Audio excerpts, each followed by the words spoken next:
Have you ever made a mistake? I'm not talking about a small mistake, but a big one. One so terrible that you can't even look someone in the face and tell them what you did. I could see the rocks in their hands, their fists raised high in the air. I had sinned, and I got caught. And the punishment for the sin that I committed? Death. The religious leaders, or the Pharisees, brought me before the crowd.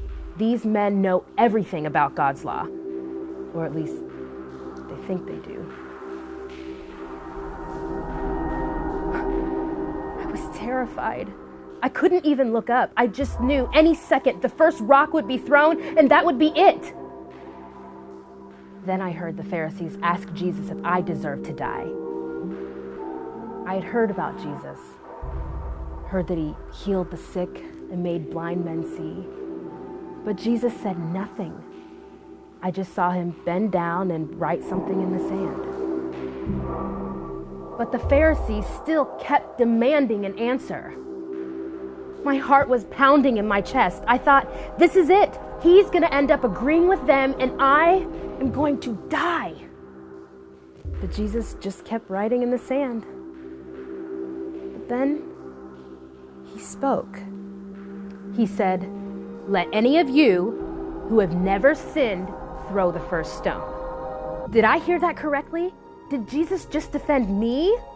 Me, of all people. I thought I heard the crowd walking away, but I was too afraid to look up. Then he spoke to me. "Where are your accusers? Didn't even one of them condemn you?" "No, Lord." "Neither do I," he said. "Go and sin no more." Jesus stepped up and defended me. And when I looked into his eyes, all I could see was love. Instead of feeling ashamed, I felt loved, I felt free, and the only one who could have ever done that is Jesus. And he can do the same for you. Oh, how he loves you. No matter what you've done, Jesus' love can cover all your sin and shame. I know, because his love did it for me. Well, like you saw in that video, it can change your life when someone shows you grace. But like the woman in the video in John chapter 8, without grace, your life could be over. John tells us that story in chapter 8, and it forces us again to look at ourselves in the mirror. I guess maybe the question for us this morning is, who do you most identify with? In the first couple of verses of John 8, it says Jesus returned to the Mount of Olives, but early the next morning he was back again at the temple. A crowd soon gathered, and he sat down and he taught them. Jesus has just come to Jerusalem, where God's people are celebrating something that was referred to as the Feast of the Tabernacles, or the Feast of Tents. It was an annual festival that celebrated how God had provided them during the 40 years of their journey to the Promised Land after they had escaped slavery in Egypt. In verses 3, 4, and 5, he picks up, "As he was speaking, the teachers of religious law and the Pharisees brought a woman who had been caught in the act of adultery. They put her in front of the crowd. 'Teacher,' they said to Jesus, 'this woman was caught in the act of adultery. The law of Moses says to stone her. What do you say?' I've got an idea that this is a great illustration of something that makes Jesus mad. When people just don't get the idea of grace, because God values grace more than he does their religion. Now, don't miss the irony of their indignation in the moment, and the reason why it probably made Jesus so mad. Remember, they were in Jerusalem for the specific purpose of celebrating God's miraculous, providential provision in their life. They're celebrating God's grace and His intervention, without which they would have all died as slaves in Egypt. Without God's grace and protection, they would have all died when Pharaoh came after them and had them trapped between his army and the Red Sea. Without God's grace, they would have all died from starvation in the desert wilderness. Without God's grace, they would have been lost as they wandered through the desert without Him to lead them and guide them. It was only by the grace of God that they were able to defeat the residents of Jericho when the walls came tumbling down, or the residents of the rest of their promised land. It was only by God's grace that they were enabled to become a nation with a capital city like Jerusalem. And the reason why they were at Jerusalem, at the temple, was to worship a God of grace. And now, in the middle of that celebration, in the middle of that festival, celebrating the grace of God and His action in their life, this group of self-righteous, judgmental, religious radicals had forgotten it all. And now, here they were, demanding justice, not grace. In verse 6 of chapter 8, it says, they were trying to trap Him into saying something they could use against Him. Well, I guess there's not much justice when you're trying to set somebody up. But that's exactly what they were doing. But Jesus simply stooped down and wrote in the dust with His finger. Again, don't miss the irony of the moment when Jesus lowers Himself down to the level of the accused, just as He lowered Himself from heaven to our level, the ones who were accused of being guilty of sin, and we in fact were. Like her, we had been caught in the act. And when he does, He begins to write. And although it doesn't record what was written by Jesus, we do have this clue, because the word used to describe He wrote in the sand or wrote in the dust, it's the word katagrapho, which literally translated means to write against. It would be similar to our charges of indictment that are served to somebody to appear in court. You're probably familiar with the image of Bill Gates and his millions and billions of dollars that he's made through Microsoft. He spent approximately $30.8 million to purchase a 72-page handwritten book. The difference was that made it so valuable, it was written by Leonardo da Vinci. It's called the Codex Leicester. In it, Da Vinci recorded his observations about things like astronomy and the natural elements of fossils and rocks and water. He even talks about how he is guessing that the moon must be covered with water because that's what makes it reflect the light of the sun all the way to the earth. Historians will tell you that it's the most expensive writing in the world, now valued somewhere between $50 and $60 million. And yet, even though it may be the most expensive writing, is it really the most valuable? There's nothing more valuable that day than what Jesus wrote in the dust beside that woman, caught in her guilt. In John 8, verse 7, it says, they kept demanding an answer. So He stood up again and said, all right, but let the one who has never sinned throw the first stone. And then He stooped down again and wrote in the dust. No wonder it made Jesus mad when people forgot that God values grace more than religion. And He certainly values grace more than their gotcha moments. It's always easy to forget about grace when we forget about God. And that's what they had done. Somehow they're in the right place. They're in Jerusalem. They're in Jerusalem in the right place at the right time. They're there for the festival celebrating God's provision during their journey to the Promised Land. They're even there at the temple to worship God. But it's always hard to show grace when you're so afraid of losing what you value most. And what they valued most was their own control over their life.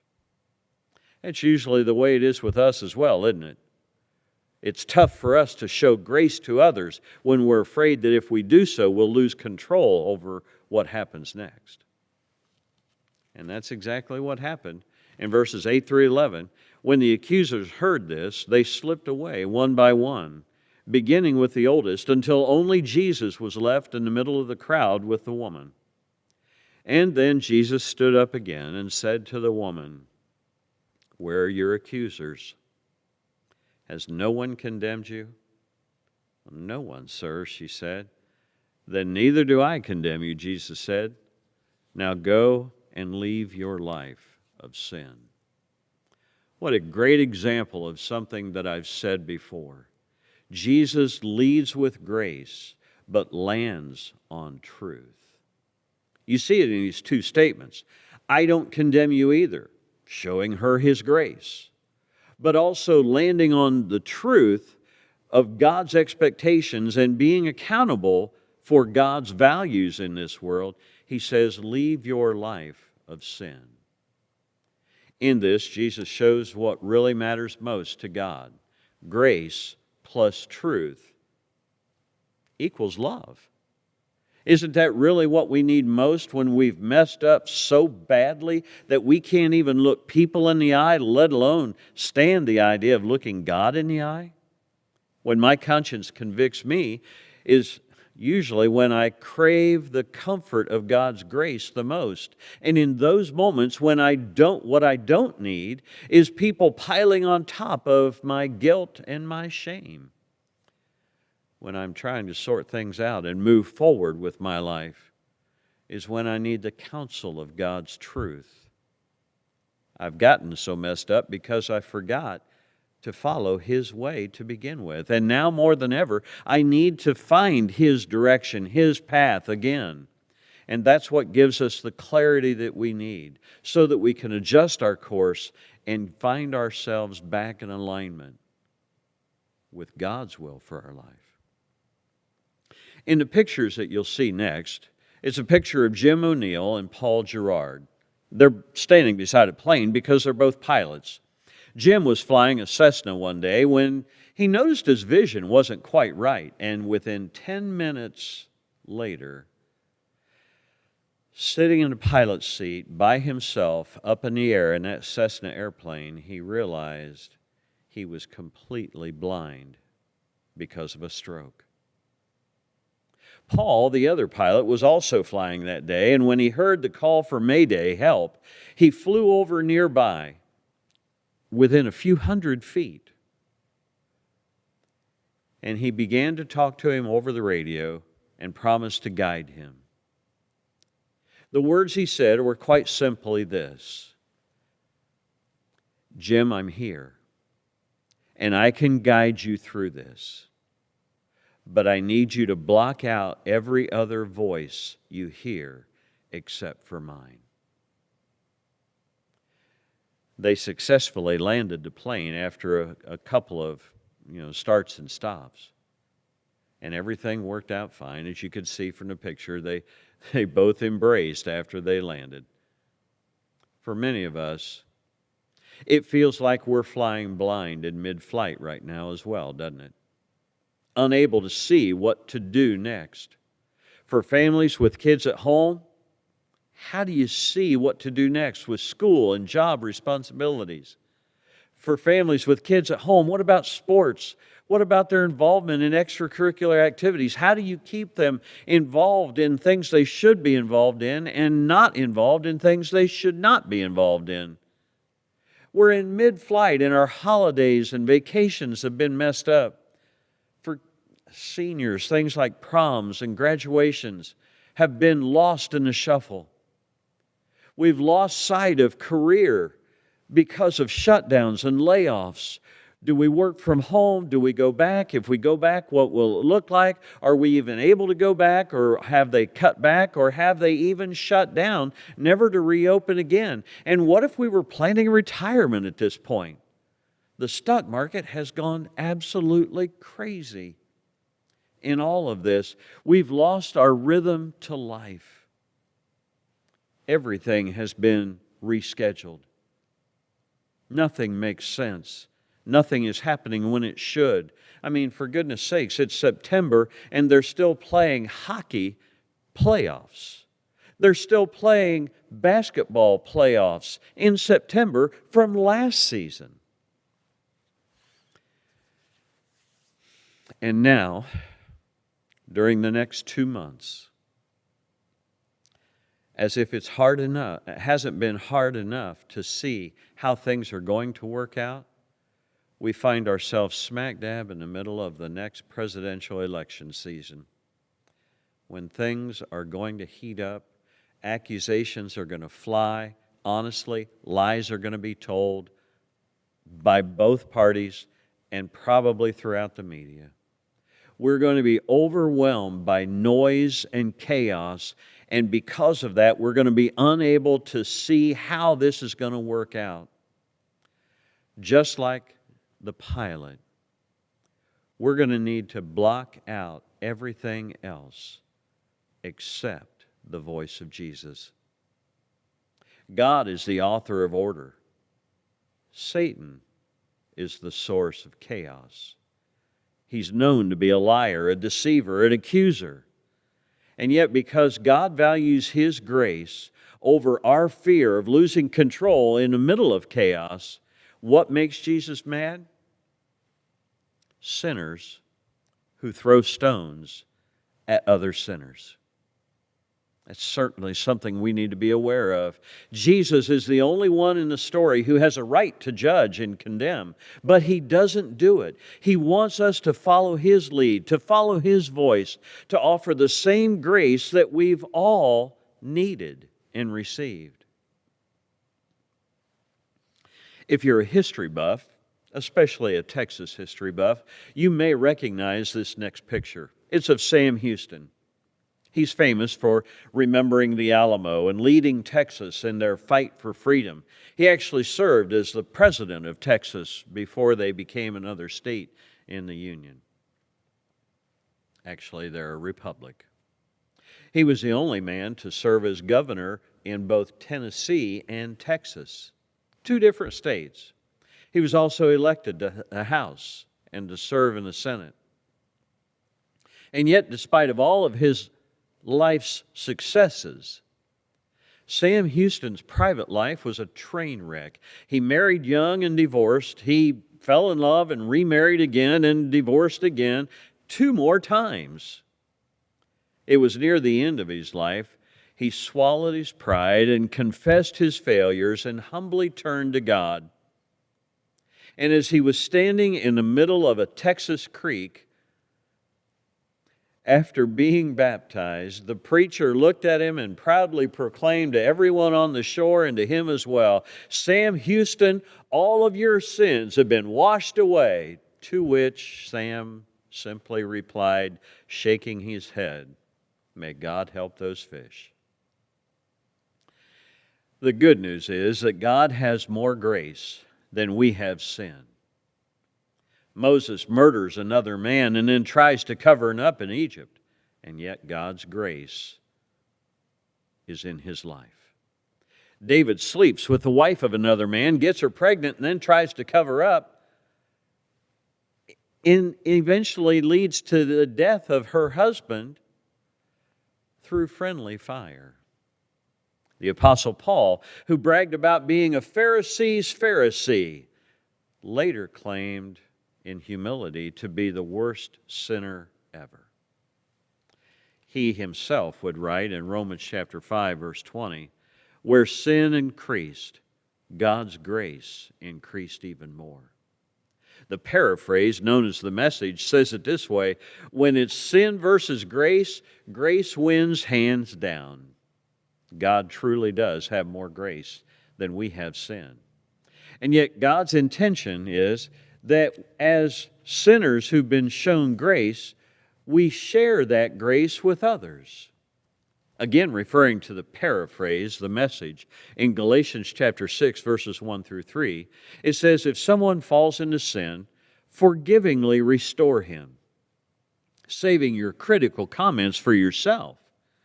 You might be needing forgiveness before the day is out. Stoop down and reach out to those who are oppressed. Share their burdens and so complete Christ's law. For if you think you're too good for that, you are badly deceived. Here's a great example of that.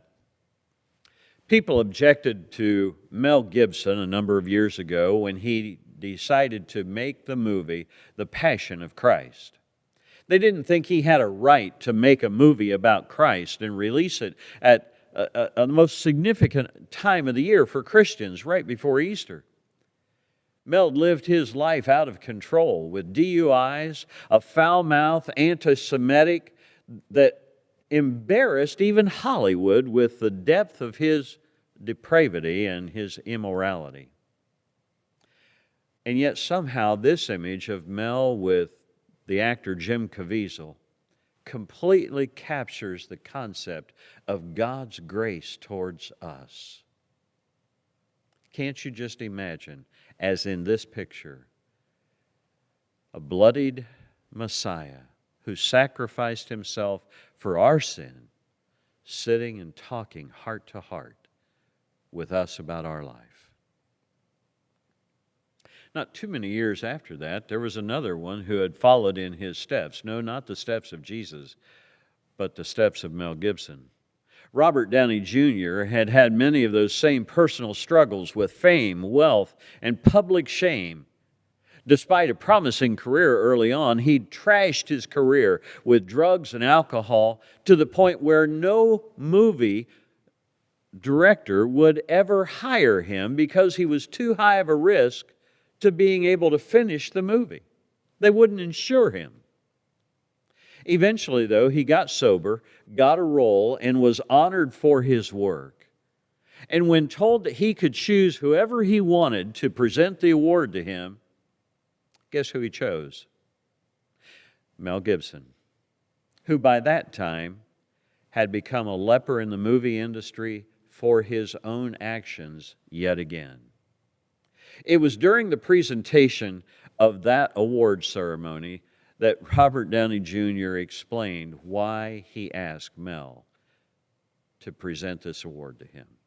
Actually, I asked Mel to present this award to me for a reason, because when I couldn't get sober, he told me not to give up hope, and he urged me to find my faith. Didn't have to be his or anyone else's as long as it was rooted in forgiveness. And I couldn't get hired, so he cast me in the lead of a movie that was actually developed for him, and he kept a roof over my head, and he kept food on the table. And most importantly, he said that if I accepted responsibility for my wrongdoings, and if I embraced that part of my soul that was ugly, hugging the cactus, he calls it, he said that if I hugged the cactus long enough, I'd become a man of some humility, and that my life would take on a new meaning. And I did, and it worked. All he asked in return was that someday I help the next guy in some small way. It's reasonable to assume that at the time he didn't imagine the next guy would be him.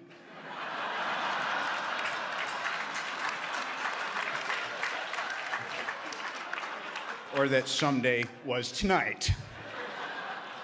So anyway, on this special occasion, and in light of the recent holidays, including Columbus Day, I humbly ask that you join me, unless you are completely without sin, in which case you picked the wrong industry, in forgiving my friend his trespasses, offering him the same clean slate you have me, and allowing him to continue his great and ongoing contribution to our collective art without shame. He's hugged the cactus long enough.